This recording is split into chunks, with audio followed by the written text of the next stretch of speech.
Today we're going to be talking about two psychosocial concepts that change quite a bit in adolescence. More specifically, talking about identity, one of my favorite topics, and autonomy, another one of my favorite topics. So, if you have any questions whatsoever, please don't hesitate to reach out, and I hope you enjoy today's lecture. We're going to start with identity. First, I just want to talk about how identity isn't just an adolescent phenomena. There are changes that occur throughout the lifespan. We're going to talk a little bit about how children view themselves and view their identity, but we're also going to be talking about identity when we get to middle age. We've already talked a little bit about it when we've talked about parents and parents who are going through some changes potentially during this time period. So again, just to be super clear, it's not that identity is only going through changes during adolescence. However, it is during adolescence that we see the real first reorganization or restructuring of the sense of self. There are major changes that are taking place. This is the first time where these major changes are happening. This is also the first time that we have these intellectual capabilities to think about identity. Identity is an abstract concept in a lot of ways. And to understand how significant these changes are, how we see ourselves, how that affects us in our day-to-day lives. So adolescence is an important time period for these changes to take place, but from a developmental perspective, identity is a lifelong process. I'd like to talk about these topics, identity and autonomy, as they relate to the three fundamental areas of change in adolescence. So we're going to be talking about how identity and autonomy are shaped by pubertal changes, are shaped by cognitive changes, and are shaped by social changes. These concepts that we've already been talking about broadly, but how do these each shape our individual functioning and psychosocial development? So first, let's talk about identity as it relates to puberty. When we were talking about puberty, we were talking about how these biological changes shape the way that we see ourselves and also how other people see us. These physical changes actually can alter our self-conceptions and our relationships with others. In some ways, it's like these dramatic physical changes make you feel like a new person. Have you ever heard about somebody who's had a significant weight loss? They may report just feeling like a new person, but it doesn't even have to be that extreme. This is something that can happen in our day-to-day lives. You may have heard of somebody who, and maybe this applies to you, who went out to go get a haircut, and the haircut was drastic enough that you just feel like a new person after that. Maybe it's temporary. Maybe it's not that significant for you or you haven't had that, but you may have heard about other people even using those terms. Like I just feel like a new person. If it can happen that simply with a haircut, or let's say you got a new dye job, think about what's happening when you are growing, you're developing, you have developing breasts, or you're taller. So these physical changes really can affect the way that we see ourselves. On this picture here of the woman, that's actually my sister.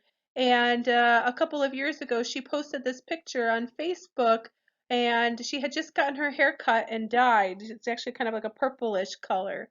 And she posted, "I just feel like a new person."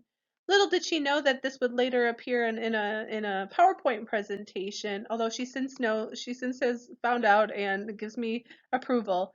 But nevertheless, again, these are just simple things that happen to us that affect the way that we see ourselves. Puberty is no different. The cognitive changes that occur during adolescence also allows us to better understand ourselves and understand our identity. We have new ways of thinking about problems, our values, our relationships. A lot of this comes down to being able to think abstractly, or thinking about what's possible. Who could I be? Instead of necessarily what's just real. So just new ways of thinking about the self. We have a couple of terms that emerge, and they're related to cognition and these cognitive changes. So first, we start to be able to think about our possible selves. So these are alternative identities that I could adopt. When I am early on in adolescence, it might be the case that I'm thinking about career paths, or I'm thinking about, do I want to be this kind of student or this kind of person? Do I want to be somebody who is known for X, Y, or Z? We're able to engage in the process of metacognition to think about what our values are and how that reflects on us. Another term that I want you to know is this future orientation. We've already been talking about this concept, but here it is in defined. So this is the ability or tendency to consider the long-term consequences of our decisions and also to imagine our lives in the future. We've already been talking about this when we were talking about parent-child relationships and how parents may, in some ways, have less of this future orientation because they've already lived a significant amount of their lives. So this ability to think about the future is also allowing us to think about, again, who do we want to be? What do we want to be known as?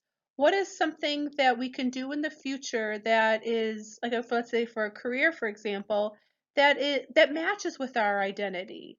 Thinking about my future goals, my future values, and my future life. Lastly, I talk about the fundamental changes that are happening socially. Remember, social changes are changes that are happening to our rights, roles, and responsibilities. So it's how society sees us. And I'm going to use it, term society broadly. It's not just big picture. We could also think about it at the level of the family. During adolescence, we have new choices and new decisions to make. These are related to school, work, relationships, future. We are spending more time away from our parents, and so developing who we are as individuals. And so with these new social changes, again, we're deciding, who do I want to be? What do I want to be known as? What do I want to be known for? So as an example, you have this new free time or this new time where you're spending time independently and you're making decisions that could affect you for the rest of your life. And you have to think about, is this, if let's say it was um, doing drugs for the first time, you have to decide, is this me? Is this something I value? How do I see myself? This could affect me long term. What kind of person do I want to be? And if you have peers that are around you who are pressuring you to do drugs, again, how do you see yourself in relation to them? Like, do you see yourself as a leader or a follower? So because of all of these social changes, we are testing our identity in a lot of ways. But we're also being put into an environment where our identities are starting to really emerge. Okay, so stepping away from those fundamental changes, I wanted to talk a little bit about identity as a multifaceted construct. We often use the term identity just broadly, but really it's made up of all of these separate components that are related to one another, but you can study them separately. And indeed, there are psychologists who might be interested in just parts of identity. So if I were to ask you right now to generate all of the self terms that you can possibly come up with, so things like self-worth, self-esteem, here I have self-conceptions too, we really could go on and on and on and on. Because as humans, we're really interested in this self.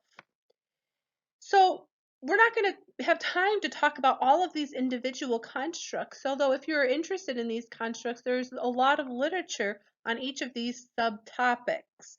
We will go into, however, a little bit about self-conceptions and self-esteem in today's lecture, but I find all of this really fascinating, and I love that identity is so multifaceted. If we try to take a simplistic view of it, we would be missing out on a lot on the big picture and the parts of the whole. I want to take a little bit of a developmental perspective here. If you asked a 4-year-old, for example, who are you? What kind of responses would you expect to get? You might get responses like, I'm a girl, I am 4 years old, I have a brother and a sister and a dog and a mom and a dad, I live in a blue house, and so on and so forth. Essentially, what you're seeing is that children, when asked the question, who am I? Or a question that's essentially asking about their self-concept, they use simple, concrete terms, things that you can see. So a kid might even say, I have blue eyes, or my dog is brown. Part of this is coming back to the idea that children don't have as much of an ability to think abstractly. So there's a big difference, though, that when we get to adolescence, yes, certainly you may still use these concrete terms. I might still say I'm a redhead because that's a big part of my identity. You might still say that you are a male or female. You may certainly still talk about your race or some other aspect of how you look. You still might talk about your sibling. However, in adolescence, we start to incorporate more of these complex, abstract, psychological terms. A lot more having to do with our emotions or our personalities. Things that in some ways you can measure. You can measure your behaviors, but some of it you can't. So it's these terms that are just more complicated. We're also more likely, again, when asked, like, who are you or describe yourself, to talk about how our traits are only applicable in certain situations or we're just different depending on the context.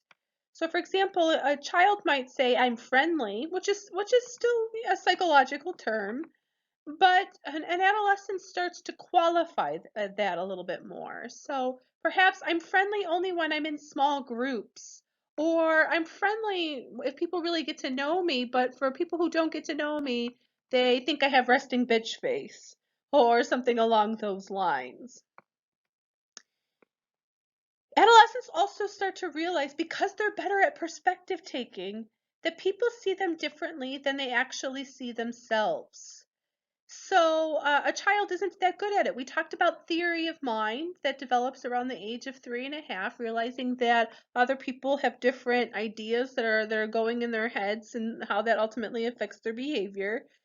But for an adolescent, we were better able to think about these things. I have this picture of a party scene up in the corner, and this is the idea of my mom thinks I'm really reserved, but I actually really like to party. Or my teachers think of me in one way, but in the real world, this is how other people see me.